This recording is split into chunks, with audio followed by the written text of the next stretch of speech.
চোখ রাখবো পরবর্তী খবরে। বিধানসভায় বিজেপির মুখ্য সচেতক হতে চলেছে শঙ্কর ঘোষ, এমনই সূত্রের খবর উঠে এলো। মঙ্গলবার রাতে বিধায়কদের নিয়ে বৈঠকে বসেন শুভেন্দু অধিকারী, সেখানেই শঙ্কর ঘোষকে মুখ্য সচেতক করা হয়।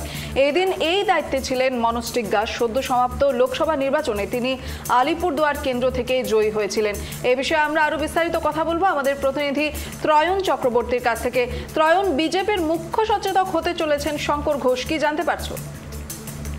দেখো, এখনো পর্যন্ত সূত্রের কিন্তু তেমনটাই খবর। এবং তুমি জানো যে এতদিন এই দায়িত্ব পালন করেছিলেন মনোজ টিগ্গা। 2016-তে প্রথম যখন বিজেপি থেকে 3টি আসন লাভ করেন বিধানসভা, তার মধ্যে অন্যতম ছিলেন মনোজ টিগ্গা, এবং তিনি এতদিন বিজেপির মুখ্য সচেতকের দায়িত্ব পালন করছিলেন।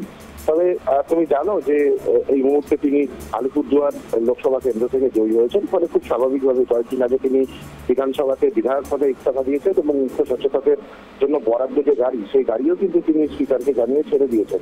ফলে পরবর্তী মুখ্য সচেতক বাছাই করাটা বিজেপির পক্ষে মানে এক প্রকার নিশ্চিতই হয়ে গেছিল যে এবার নতুন মুখ্য সচেতক হতে চলেছে।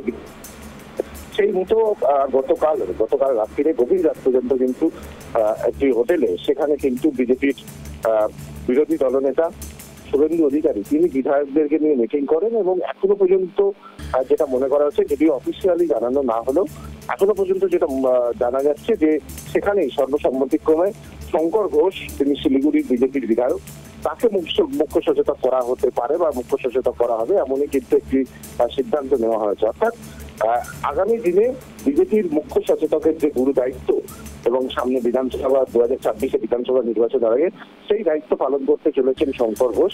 এখনো পর্যন্ত সূত্র মারফত কিন্তু তেমনটাই খবর। একেবারে ধন্যবাদ ত্রয়ন। এদিকে বিধানসভায় বিজেপির মুখ্য সচেতক হতে চলেছেন শঙ্কর ঘোষ, এমনই সূত্রের খবর উঠে এলো। মঙ্গলবার রাতে বিধায়কদের নিয়ে বৈঠকে বসেন শুভেন্দু অধিকারী, আর সেখানেই শঙ্কর ঘোষকে মুখ্য সচেতক করার কথা বলা হয়েছে। এতদিন এই দায়িত্বে ছিলেন মনোজ টিগ্গা। সদ্য সমাপ্ত লোকসভা নির্বাচনে তিনি আলিপুরদুয়ার কেন্দ্র থেকে জয়ী হয়েছেন। তার জায়গায় শঙ্কর ঘোষকে মুখ্য সচেতক করা হচ্ছে বলেই সূত্রের খবর।